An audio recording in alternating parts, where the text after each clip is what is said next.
पावन पवित्र बारगाह दे अंदर जुड़ बैठे सरबत साध संगत जीओ, धन सतगुरु गुरु अर्जन देव पातशाह जी महाराज सतगुरु जी ने 12 माह के सिरलेख के हेठ साल के 12 महीनों नूं मुख रखदिया होया गुरबाणी का उच्चारण किया है। इस पावन बाणी के मुताबिक सिख जगत हर एक महीने संग्राम के दिहाड़े मनाउंदा है। जिथे अज संग्राम का दिहाड़ा है, नाल ही सतगुरु गुरु अर्जन देव पातशाह जी महाराज पंजवें नानक तिन्हां दा पावन गुरता गति पुरब भी है। सो सतगुरु जी असू दे महीने के सिरलेख के हेठ इस शब्द का उच्चारण करदियां सानू बख्शिशां रहमतां करदे ने। असुन प्रेम उमाखड़ा क्यों मिलिए हर जाए। गुरु साहिब जी बख्शिश करदे ने भाई कि असू का महीना जिहड़ा है, इस महीने की अरबता दे नाल सर्द रुत की जिहड़ी मिठी रुत है उहदी अरबता हुंदी है।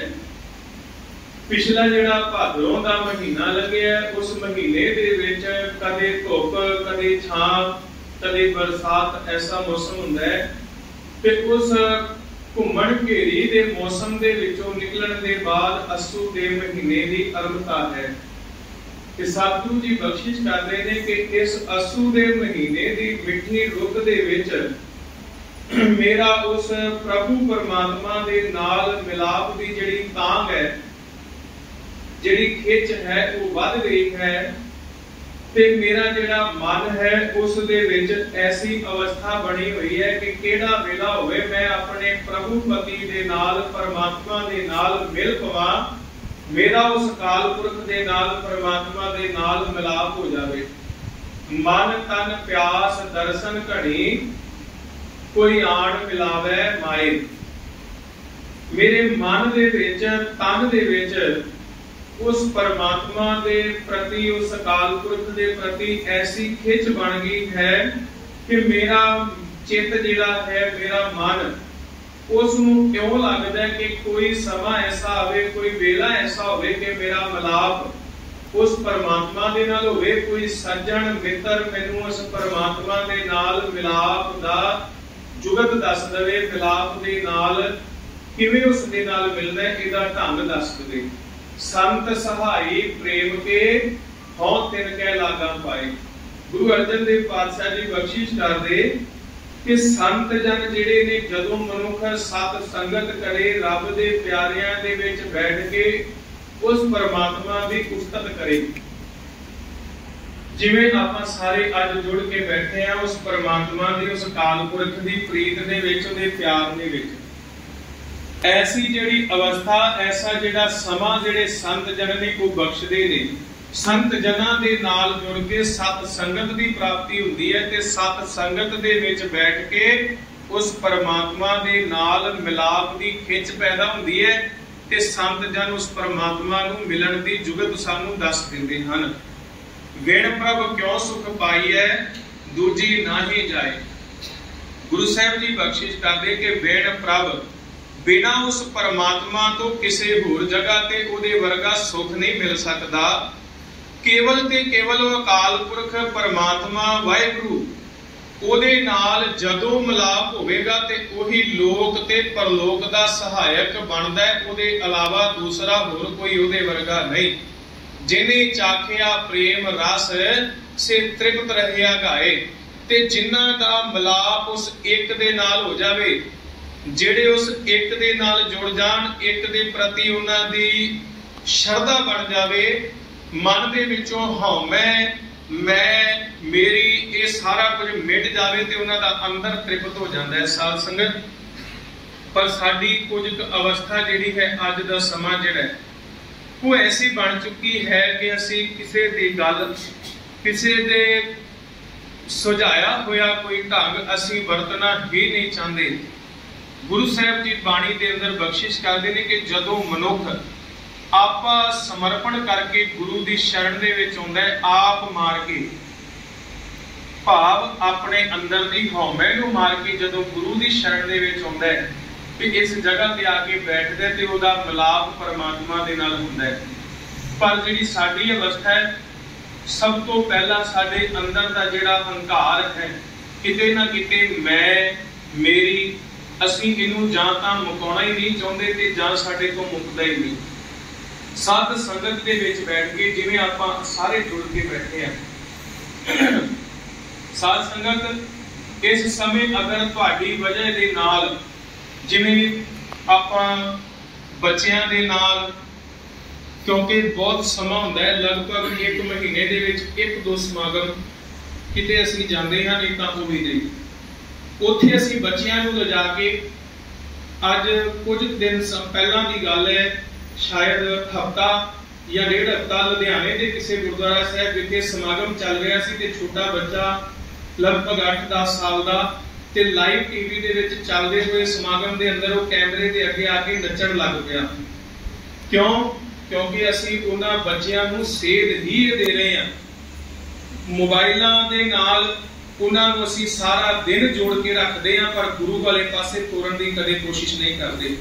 साडीआं भैणां, साडे अपने बच्चे ऐसी अवस्था बन गई है कि गुरु घर लैके नहीं होना, सारा दिन फोन फड़ा के रखो। उस बच्चे ने चलते हुए लाइव के अंदर कैमरे के अगे आके डांस किया, फिर की कह दिता जाता है कि छोटा बच्चा है, कोई गल नहीं।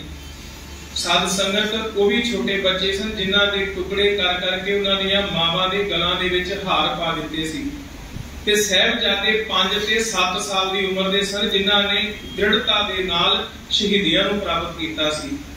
ते असीं सानूं सोचण दी लोड़ है कि असीं अपने बच्चियां नूं आउण वाली पनीरी नूं किहड़े पासे तोर रहे हां। इन्हां मोबाइलां दे नाल बच्चे छड्डो वड्डे जिहड़े ने, क्योंकि आप जो कुछ करते हैं बच्चों ने वही देखना है, उन्होंने ऐसी ही अवस्था बच्चों की बनती है जिस तरह की माता पिता की है।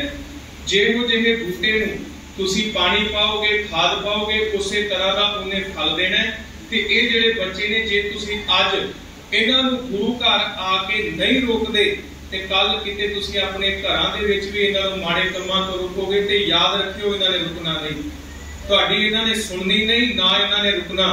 फिर असीं पछताउंदे हां, फिर अरदासां कराउंदे हां, पर उस समय दीयां अरदास शायद गुरु साहब बख्श देण कि मैनूं नहीं लगदा कि उस समय फिर मुड़ के आउणगे। क्योंकि जिस बूटे की टाणी नूं बचपन के छोटे पौधे नूं मोड़ दिता जाए वो फिर वड्डी होकर सीधी नहीं हुंदी, टुट बेशक जाए सीधी नहीं हुंदी।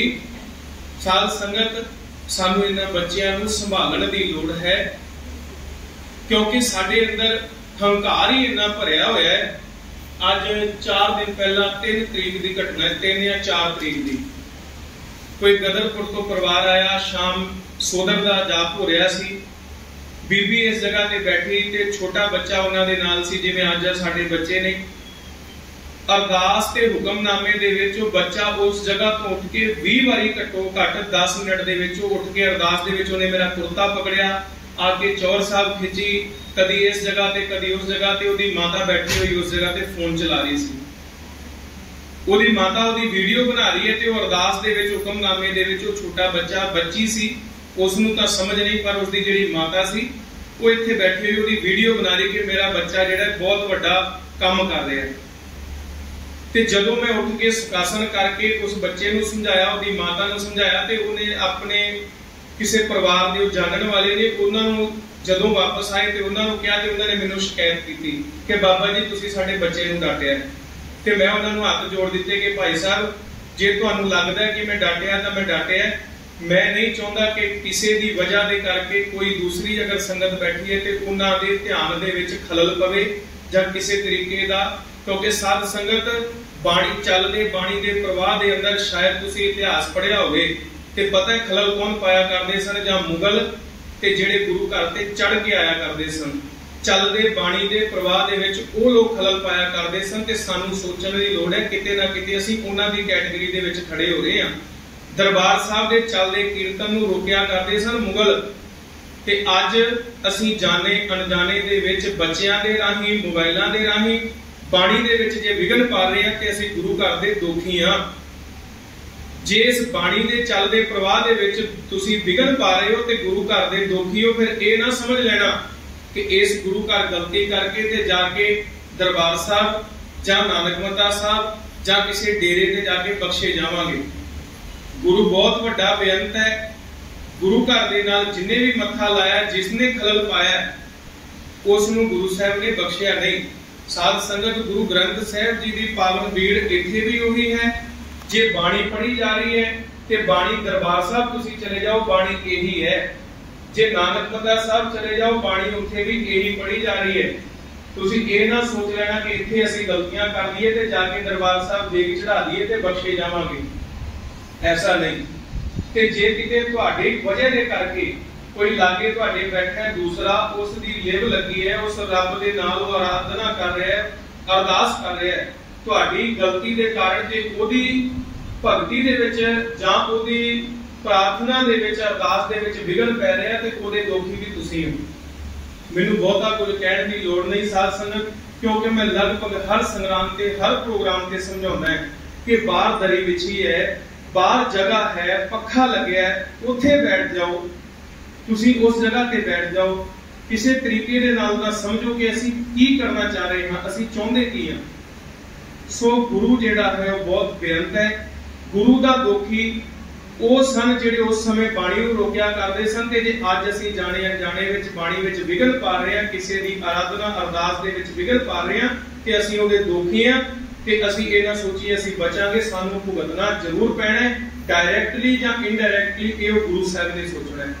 ਸੋ ਅਸੀਂ ਇਹ ਸੋਚਣਾ ਹੈ ਕਿ ਅਸੀਂ ਗਲਤੀ ਨਾ ਕਰੀਏ, क्योंकि जो बार बार दोहराई जाती है वो गलती जानबूझ के होती है, वो गलती नहीं, वो गुनाह होता है।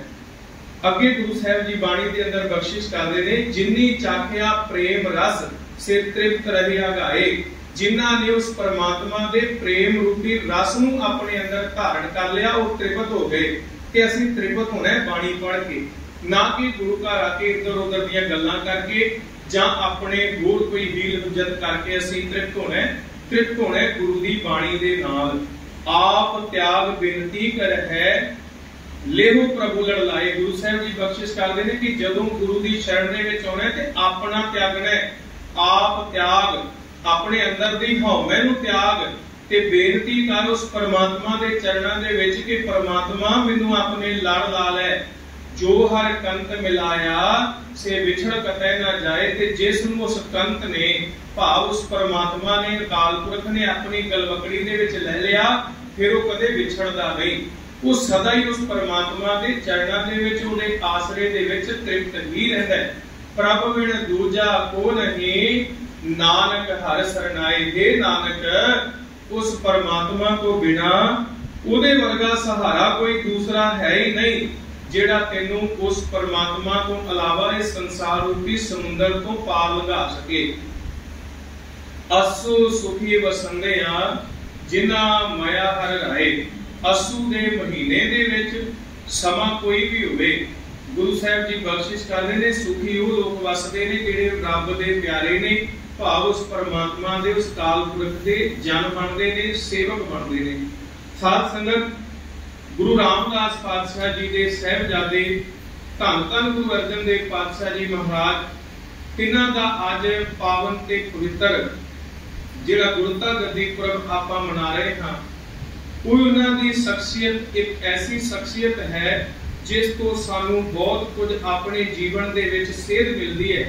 अज दे समय जे किते साडे ते माड़ा समा आ जावे, जे किते दुख ते तकलीफ आ जावे, ते साध संगत असीं उसे समय डोल जाने हां जां उस काल पुरख नूं गुलामी दिंदे हां। पर धन गुरु अर्जन देव पातशाह जी महाराज, जे उन्हां दे जीवन तो केड़ी ऐसी सेध है सानू नहीं मिलदी। जे पिता दी माता पिता दी आग्या मनण दी गल होवे ते गुरु रामदास पातशाह जी दे तीन पुत्र ने, महादेव जी, पृथ्वी चंद जी ते गुरु अर्जन देव पातशाह जी महाराज।